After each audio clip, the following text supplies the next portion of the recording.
श्री स्वामी समर्थ. अनंत कोटी ब्रह्मांड नायक राजाधिराज योगीराज परब्रह्म श्री स्वामी समर्थ महाराजांना कोटी कोटी प्रणाम. तसंच माझी व्हिडिओ जे सेवेकरी बघतायत त्यांना श्री स्वामी समर्थ. बघा मंडळी, आपल्याला आता सर्वांना माहिती आहे की पितृपक्ष झाला की नवरात्र येते आणि ह्या नवरात्राला शारदीय नवरात्र म्हणते. नवरात्रामध्ये आपले 3 प्रकार असतात. तर कोणते कोणते नवरात्र असतात? नवरात्रामध्ये 3 प्रकार असतात. म्हणजे आपले आश्विन नवरात्र असतात, त्याला शारदीय नवरात्र म्हणतात, आणि चैत्री नवरात्र असतं आणि शाकंभरी नवरात्र असतं. असे देवीचे 3 नवरात्र असतात. आणि तिन्ही नवरात्रामध्ये आपण फक्त घट हे शारदीय नवरात्र म्हणजे आपण आश्विन नवरात्रालाच आपण घट बसवतो. आणि जे चैत्री नवरात्र असतात त्याच्यामध्ये आपले वणीच्या देवीची यात्रा वगैरे असतात. देवीच्या जर जे आपले देवीचे शक्तिपीठ आहे तिथं आपली यात्रा वगैरे चैत्र महिन्यात असते. नवरात्रात पण असते, पण चैत्र महिन्यात पण असते. तर आपण नवरात्रामध्ये जास्तीत जास्त देवीची सेवा करायची असते. कारण की जे देवीचे नवरात्र असतात त्यामध्ये देवी तत्व हे जास्त प्रमाणात असतं. आणि ते देवी तत्व आपल्याला जास्त प्रमाणात आत्मसात करण्यासाठी आपल्याला जास्तीत जास्त देवीची सेवा करायला लागते. म्हणून आपण ह्या तिन्ही नवरात्रामध्ये जास्तीत जास्त देवीची सेवा करायची. तर आपण घटस्थापना कशी करायची आता हे बघणारच ह्या व्हिडिओमध्ये. तर आपण घटस्थापना करणारच आहे. त्यानंतर घटस्थापना झाल्यानंतर आपण रोज एक आपल्या कुलदेवीची सेवा म्हणून एक दुर्गा सप्तशती पाठ करायचा. तर दुर्गा सप्तशती पाठ कसा करायचा याची व्हिडिओ आपण टाकलेली आहे, त्याची लिंक आपण डिस्क्रिप्शनमध्ये देऊ. तर ते आपण बघायचं पाठ कसा करायचा. तर आपण तसा पाठ करायचा. रोज एक कुलदेवीची सेवा म्हणून एक पाठ करायचा, साधा पाठ करायचा. आपल्याकडनं जर जास्त झाली सेवा तर आपण अधिक उत्तम आहे, जास्त सेवा करायची. जास्तीत जास्त 14 पाठ आपण करायचे.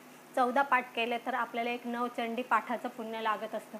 म्हणून आपण देवीचे शारदीय नवरात्र असो किंवा चैत्री नवरात्र असो किंवा आपले शाकंभरी नवरात्र असो, तर तिन्ही नवरात्रामध्ये आपण देवीची जास्तीत जास्त सेवा करायची आणि देवी तत्व आपण आत्मसात करायचे. कारण की देवी तत्व म्हणजेच हे एक पुण्य आहे. देवांचं तत्व मिळवणं म्हणजे आपल्याला पुण्य मिळवणे.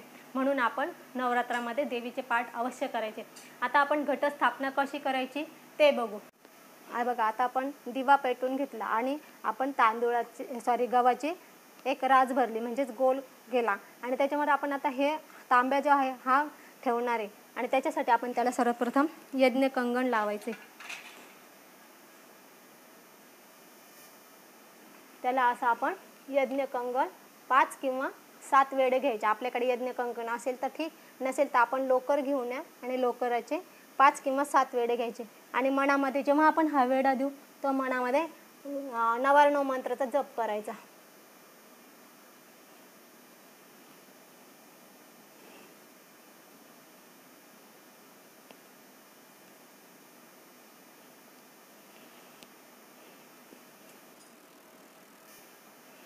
नंतर हा तांब्या आपण इथं ठेवायचा. त्याच्यावर आपण कुंकवाने 5 बोटं उमटवायचे. आता 5 बोटं आपण दक्षिणेकडून सुरुवात करायची. 1 2 3 4 आणि 5.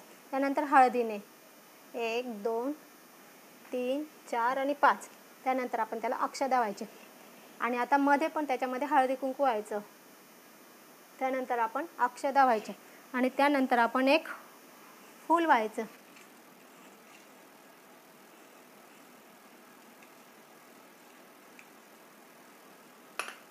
त्यानंतर आपण एक फूल व्हायचं. त्यानंतर फूल व्हायलं की त्याच्यामध्ये एक सुपारी आणि नाणं ठेवायचं. आता ही आपण सुपारी आहे, ही सुपारी आणि एक नाणं असं आपण याच्यात ठेवायचं. त्यानंतर आपण त्याला आता पानं लावायचे. आपल्याकडे जे पानं असेल, आंब्याचे असेल, नागलीचे असेल तर ते पानं आपण लावू शकतो. याला आता 5 पानं लावायचे असे.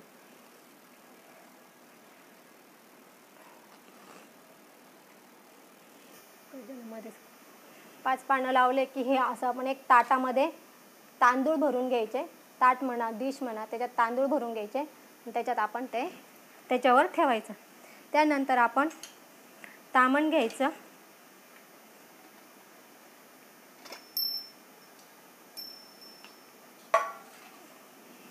नंतर आपण असा कुलदेवीचा आपला टाक घ्यायचा. माझी कुलदेवीची आहे ती तुळजाभवानी. आपली जी कुलदेवी असेल तिचाच टाक आपण फक्त घटी बसवायचा. आपण देवाऱ्यातले सर्व देव घटी बसवायचे नाही. काही लोक काय करतात की देवाऱ्यातले सर्व देव घटी बसवतात, म्हणजे पानावर ठेवतात. देवाऱ्यातले सर्व देव पानावर ठेवतात आणि जे कुलदेवीचा टाक आहे तो घटी बसवतात, असे इथे बसवतात. पण मग काय होतं, मग ते 10 दिवस आहे ना 9 दिवस ते देवांना हातच नाही लावत. देवांचे फक्त हळदी कुंकू लावतात, त्यांना आंघोळ वगैरे घालत नाही, त्यांचे पंचोपचार पूजन वगैरे काहीच होत नाही. तर हे एकदम चुकीचं आहे. कारण की कसं आहे, नवरात्र हे फक्त देवीचे नवरात्र आहे. मग ती घटी बसते म्हणून ती घटी बसते म्हणून आपण तिलाच घटी बसवायचं. तर हे सर्व देवांना घटी बसवायचं नाही, म्हणजेच पानावर बसवायचं नाही. त्यामुळे काय होतं, उलट त्या देवांची काहीच सेवा न होण्यामुळे आपल्याला त्यांचा कोप लागतो. म्हणून आपण कधीही कुठलेच देव घटी बसवायचे नाही नवरात्रामध्ये. फक्त आपली कुलदेवी आहे ती घटी बसवायची आणि देवाऱ्यातले देव आपली जशी आपण रोज पूजा करतो तशीच त्यांची पूजा करायची. आता आपण जी आपली कुलदेवी आहे, सर्वप्रथम तिला आपण आंघोळ घालणार आहोत. ओम नमो कुलदेवते नमः स्नानम समर्पयामी. पुन्हा थोडं पाणी घालणार आहे. ओम नमो कुलदेवते नमः शुद्धोदक स्नानम समर्पयामी. त्यानंतर आपण स्वच्छ तो टाक पुसून घ्यायचा आहे कपड्याने आणि पुन्हा आपल्याला तिचा अभिषेक करायचा म्हणून पुन्हा आपण तसं ठेवायचं आहे. आता त्यानंतर आपण काय करायचं, सर्वप्रथम गणपती अथर्व शिष्य म्हणून एक वेळ तिचा अभिषेक करायचा. एक वेळ गणपती अथर्व शिष्य म्हणायचा अभिषेक करताना. त्यानंतर एक माळ नवार्णव मंत्र म्हणायचा. त्यानंतर एक माळ गायत्री मंत्र म्हणायचा आणि त्यानंतर आपण 16 वेळा श्रीसूक्त म्हणायचं. असं आपण पूर्ण म्हणेपर्यंत देवीच्या टाकावर थोडं थोडं पाणी टाकत राहायचं. त्यानंतर सर्व झाल्यानंतर पुन्हा थोडंसं पाणी घ्यायचं आणि पुन्हा थोडंसं पाणी तिच्या टाकावर व्हायचं. पहिले काय म्हणायचं, ओम नमो कुलदेवते नमः अभिषेकम समर्पयामी. पुन्हा एकदा पाणी घ्यायचं थोडंसं, पुन्हा म्हणायचं ओम नमो कुलदेवते नमः शुद्धोदक स्नानम समर्पयामी. असं म्हणून आपण तो टाक पुन्हा काढून घ्यायचा, स्वच्छ पुसायचा. आणि जे आता आपण इथं तांदूळ ठेवलेले त्या तांदूळावर आपण 2 नागलीचे पानं ठेवणार आहे. पानं व्यवस्थित ठेवायचे आणि त्याच्यावर हा देवीचा टाक आपण झोपून ठेवणार आहे. त्यानंतर आता आपण इथं माती घेतलेली आहे, एक ताट घेतलेलं आहे, त्याच्यामध्ये ही कोरी टोपली घेतलेली आहे आणि त्याच्यामध्ये आपण शेतातली काळी माती घेतली आहे. तर ती काळी माती घ्यायची आणि त्याच्यामध्ये आपण हे गहू आहे बघा, गहू आहे, हे गहू आपण असे पूर्ण टाकायचे. आता हे अजून घटस्थापनेला वेळ आहे, मी आत्ता टाकत, मी फक्त दाखवते. कारण की जर मी आत्ता टाकले तर आत्ताच ते उगतील आणि मग मला घटस्थापनेच्या वेळेस ते करता येणार नाही. म्हणून मी फक्त तुम्हाला दाखवते आत्ता, की गहू नाही टाकत, बाकी पूर्ण कृती दाखवते. तर हे गहू घ्यायचे पूर्ण असे आपण सगळ्या बाजूने व्यवस्थित टाकून घ्यायचे. असं साईडला इकडे तिकडे असं पूर्ण टाकायचे आणि जास्त टाकायचे, म्हणजे ते धन जे असते जास्त येतं. बरेच लोक काय करतात, सप्तधान्य टाकतात इथे, पण आपण सप्तधान्य नाही टाकत. मी तर फक्त गहूच टाकते. कारण की गहू टाकले की जे ते धन उगतं ते एकसारखं उगतं. म्हणजेच गव्हाचं कसं एकसारखे पानं असतात म्हणून ते सगळ्यांचे पानं वेगळे वेगळे असतात आणि गव्हाचे पानं एकसारखे राहतील म्हणून मी फक्त गहू टाकते. त्यानंतर जो आपला हा कलश आहे, हा कलश आपल्याला याच्यावर ठेवायचा आहे. तर आपण त्यालासुद्धा यज्ञ कंगन पहिले गुंडाळून घेणार आहे. हे माझ्याकडे यज्ञ कंगन आहे, तर तसं मी ते गुंडाळून घेणार आहे. त्यालासुद्धा यज्ञ कंगन गुंडाळताना 5 किंवा 7 वेढे घ्यायचे आणि मनात नवार्णव मंत्र म्हणायचा.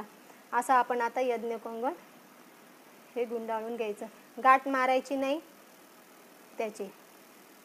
असं आपण यज्ञ कंगन हे गुंडाळलं आहे. त्यानंतर यालासुद्धा आपण हळदी कुंकूचे बोटं उमटवणार आहे. याला पण आपण पहिले कुंकवाचे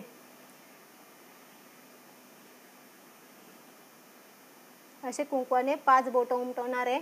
हे सुद्धा आपण दक्षिणेकडनं सुरुवात करायची. महत्त्वाचं म्हणजे बोटं उमटवताना दक्षिणेकडून सुरुवात करायची. त्यानंतर त्याला आपण थोडे अक्षता व्हायच्या. याच्यात पण आपण थोडं हळदी कुंकू व्हायचं, अक्षता व्हायच्या, त्यानंतर पैसा व्हायचा, त्यानंतर सुपारी व्हायची आणि एक फूल व्हायचं,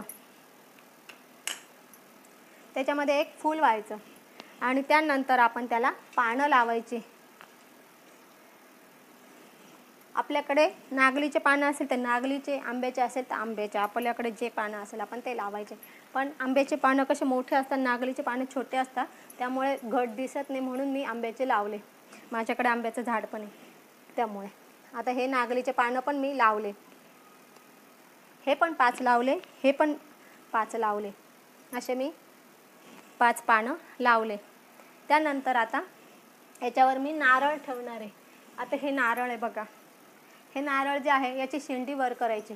याचे असं मी व्यवस्थित असं नारळ लावलं आहे, ते हलणार नाही, अजून हलणार नाही असं मी पक्क नारळ ठेवलं आहे त्याच्यावर। आता ते नारळाला सुद्धा आपण हळदी कुंकूचे बोटं उमटवायचे आहेत, त्याला सुद्धा आपण 5 बोटं उमटू हळदी कुंकूचे।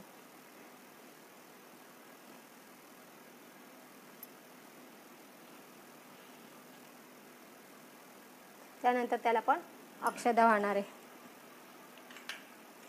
आता ही देवी आपण आता हे केलं, आता ही देवी आहे, आता ही देवी आपण आता पानावर बसवली म्हणजे हिला घटी बसवली। आता आपण घटाची पूजा केली, नंतर आपण देवीची पूजा करणार आहे। देवीची पूजा करायची मग ओम नमो कुलदेवते नमः, हळदी कुंकुम अक्षदम समर्पयामी। त्यानंतर आपण तिला फूल व्हायचं, त्यानंतर आपण याला पण फूल व्हायचं, कलशला पण एक फूल व्हायचे।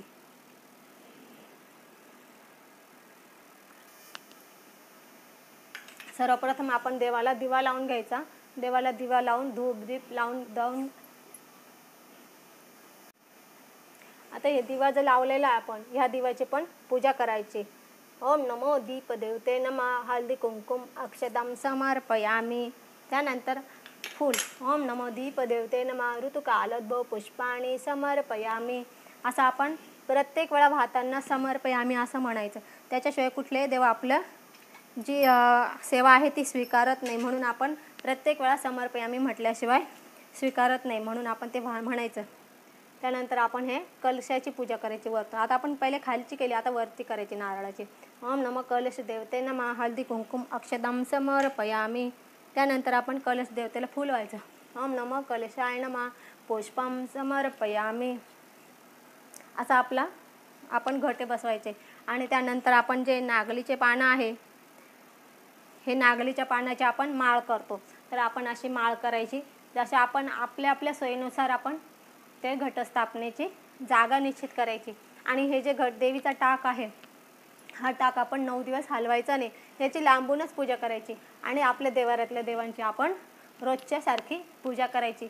त्या देवांना आपण पानावर घटी बसवू नये, महत्त्वाची गोष्ट म्हणजे पानावर घटी बसू नये, नाही तर आपण देवीचे घट बसवतो, देवीची खूप पूजा वगैरे करतो, 9 दिवस आपण देवीची खूप पूजा वगैरे करतो आणि इतकं पुण्य कमवण्याचं काम करतो, आणि नेमकं त्या दुसऱ्या देवांना आपण शिक्षा करतो। त्यांचं काहीच पूजा करत नाही म्हणजे त्यांची शिक्षा, त्यांना आपण उपाशी पण ठेवतो, त्यांना काहीच करायचं नाही म्हणजे त्यांना आंघोळ ना पांघोळ ना काहीच नाही, मग त्यांना उलट त्यांचा कोप आपल्याला लागतो। मग एक पुण्य कमवायचं आणि 10 पाप करायचं, त्यापेक्षा आपण चुकूनही कुठलेही देव पानावर घटी बसू नका, फक्त आपली कुलदेवी आहे तीच नवरात्रामध्ये घटी बसवा, असे आपले घटस्थापना असेल। त्यानंतर आपण माळ वगैरे रोजची वेगळी माळ असते, आपल्याकडे जी माळ असेल आता तिच्यावर दिलेलं असतं कुठल्या दिवशी कोणती माळ, तर आपण ह्या सगळ्या माळींचं पानांची माळ करायची आणि देवीला रोजच्या रोज व्हायची। आणि जे हे निर्माल्य आहे हे आपण रोज काढायचं, रोज दुसरे व्हायचे। आपण काय करतो, धक्का लागेल म्हणून काढत नाही, पण आपण हळू काढायचं, हलणार नाही अशा याच्याने आपण काढायचं। आपण माळ पण आहे ना, आपण माळ पण जी आहे ना, ही घटाला माळ करतो, जी आपण पानांची माळ करतो रोज 9 दिवस, ती ही आपली घटाला असते, देवीला नसते। देवीला आपण फक्त हळदी कुंकू रोज फूल व्हायचं, आणि रोज आपण जो घरामध्ये उपवास, आणि आपण कुलदेवीला जे आहे तो आपण जर उपवास करत असेल 9 दिवस, तर आपण जे उपवासाला फराळ करणार असेल तर त्याचंच नैवेद्य कुलदेवीला द्यायचा, म्हणजे ह्या देवींना द्यायचा। त्यानंतर देवाला पण आपण तो नैवेद्य द्यायचा, आपण जो स्वयंपाक करू तो देवांना नैवेद्य द्यायचा, आणि कुलदेवीला आपण जे आपण फराळासाठी करणार आहे तो नैवेद्य द्यायचा। शक्यतो कुलदेवीसाठी आपण 9 दिवस उपवास करावे, पण नसेल आपल्या प्रकृतीमुळे नसेल होत, कारण की आजकाल ॲसिडिटी वगैरे, गॅसेस, त्यानंतर उष्णतेचे प्रमाण जास्त वाढलेले आहे आणि सगळ्यांना तो त्रास बऱ्याच जणांना, तर आपल्याकडनं जर उपवास होत असेल तर करा, आणि नसेल पण सेवा करणं गरजेचं आहे, पण शक्यतो 9 दिवस देवीचे उपवास करावे। नाही झालं तर आपण अष्टमी नवमी उपवास, पहिल्या दिवशी उपवास करायचा आणि अष्टमी नवमीला उपवास करायचा, असं आपण कुलदेवीसाठी उपवास करायचा, आणि त्याला फराळ नैवेद्य रोज द्यायचा। त्यानंतर आता आपण हा जो दिवा लावलेला आहे बघा देवीसाठी, जो आपण हा दिवा लावला आहे, तर माझ्याकडे हा दिवा आहे म्हणून मी लावला, आपल्याकडे जो दिवा असेल तो लावा, आणि त्या देव्यामध्ये तेल भरून ठेवायचं, आणि दिवा विझू नाही द्यायचा असं आपलं शास्त्र सांगतं। तर आपण शक्यतो दिव्याकडे लक्ष द्यायचं, आणि जेव्हा आपली ही वात कोजळती तेव्हा आपण त्याचं दुसरा दिवा लावून मग तो दिवा प्रज्वलित करायचा, म्हणजेच कसं की दिवा हा खंड नाही झाला पाहिजे, असं आपण 9 दिवस दिवा ठेवायचा। त्यानंतर आता तर आपण काय करायचं, आता हे देवीचं टाक आपण हा घटी बसवला, तर आपली नवरात्र हे फक्त कुलदेवी असतं, म्हणून आपण कुलदेवीसाठी उपवास वगैरे करायचा. आणि रोज आपण जर उपवास करत असेल तर आपण जो फराळाचं करणार आहे, फराळासाठी जो काही स्वयंपाक करणार आहे त्याचाच देवीला नैवेद्य द्यायचा. आणि आपले देव जे आहे देवाऱ्यातले ते कधी घटी बसवायचे नाही. बरीच लोक काय करतात की ह्या देवीचा टाक असा बसवता घटी, पण देवाऱ्यातले देव पानावर ठेवतात. तर पानावर ठेवल्यामुळे काय होतं, त्या देवांना पण घटी बसवता, त्या देवांची काहीच पूजा वगैरे होत नाही, त्यांना म्हणजे हातच नाही लावत. मग 9 दिवस तुमच्या देवांना आंघोळ नाही, पूजा नाही, काहीच नाही. मग ते देव असे एक ठिकाणी असे स्तब्ध होऊन जातात. आणि मग काय होतं की त्यांचे पंचोपचार पूजन वगैरे रोजचे रोज पूजन वगैरे झालं नाही, त्यामुळे त्यांचा उलट आपल्याला कोप लागतो. तर मग हे आपलं काय करतो आपण, देवीचं नवरात्र असल्यामुळे देवीची आपण खूप पूजा करतो, देवीची पूजा करतो, पाठ करतो, सगळं करतो. आणि एका परीने आपण पुण्य कमवण्याचा प्रयत्न करतो. आणि पुण्य याचं कमवतं, पण तुम्ही ह्यांचा कोप होतो, तर मग ह्या पुण्यापेक्षा त्याचा जास्त आपल्याला दोष लागतो. म्हणून आपण देवाऱ्यातले देव कधीही घटी बसवायचे नाही, हे आपण एकदम पक्क डोक्यात ठेवायचं, लक्षात ठेवायचं. कोणी जर बसवत असेल तर त्यांना पण सांगा, कारण की त्याच्यामुळे काय होईल की त्यांचे देवांचा जो तुम्हाला आशीर्वाद मिळेल. कारण की त्यांचे देव त्यांना घटी बसवलं नसल्यामुळे त्यांच्या देवाची पूजा होईल, पंचोपचार पूजन वगैरे सर्व, आंघोळ वगैरे होईल. म्हणून आपण हे कटाक्षाने लक्षात ठेवायचं की देवाऱ्यातले देव कधी घटी बसवायचे नाही. असं आपण घटस्थापना करायची. त्यानंतर आपण हा जो दिवा लावला आहे, ह्या दिव्याला सुद्धा आपण रोजच्या रोज तेल वगैरे घालायचं, रोज त्याच्याकडे बघायचा, तो दिवा विझू द्यायचा नाही. म्हणजेच आपण दिवा विझवला म्हणत नाही, दिवा मावळणं म्हणतो, तर होऊ द्यायचं नाही. समजा काजळी आली त्याला, तर काजळी आली तर काय होतं, आपण जेव्हा ती काजळी काढतो तर तो दिवा विझतो. म्हणून आपण काय करायचं, त्याच्या अगोदर आपण एक दुसरा छोटासा दिवा लावायचा. हे बघा हा कसा दिवा लावला आहे, तर असा छोटासा पहिले दिवा लावून घ्यायचा, नंतर याची काजळी काढायची आणि मग तो दिवा आपण पुन्हा पेटवायचा. असा आपण दिव्याचा जो आपण नवरात्रात अखंड दीप ठेवत असतो ना, तर त्याच्यासाठी आपल्याला हे करायला लागतं. नाही तर मग काय होतं, डायरेक्ट आपण जर हे केलं, काजळी काढली आणि मग तोपर्यंत जर दिवा भिजला तर आपल्याला त्याचा पण दोष लागतो. मग आपला जो संकल्प असतो अखंड दीपाचा, तर तो आपला पूर्ण होत नाही, तो अखंड होतो त्या संकल्पाचा. म्हणून आपण दिव्याची विशेष काळजी घ्यायची. दिव्यासाठी एक स्पेशल व्हिडिओ आपण टाकणार आहे, दिवा कसा लावायचा, त्याची काय काय काळजी घ्यायची, आणि दिवा जर मावळला तर काय मंत्र म्हणायचा, हे आपण पुढच्या व्हिडिओमध्ये बघणार आहे. तर आता आपण घटस्थापना कशी करायची हे बघितलं. आपल्याला ही माझी व्हिडिओ आवडली असेल तर लाईक, शेअर, कमेंट करा. माझ्या चॅनलला सबस्क्राईब करा. झालेली सेवा आपण महाराजांच्या चरणी अर्पण करू. श्री स्वामी समर्थ.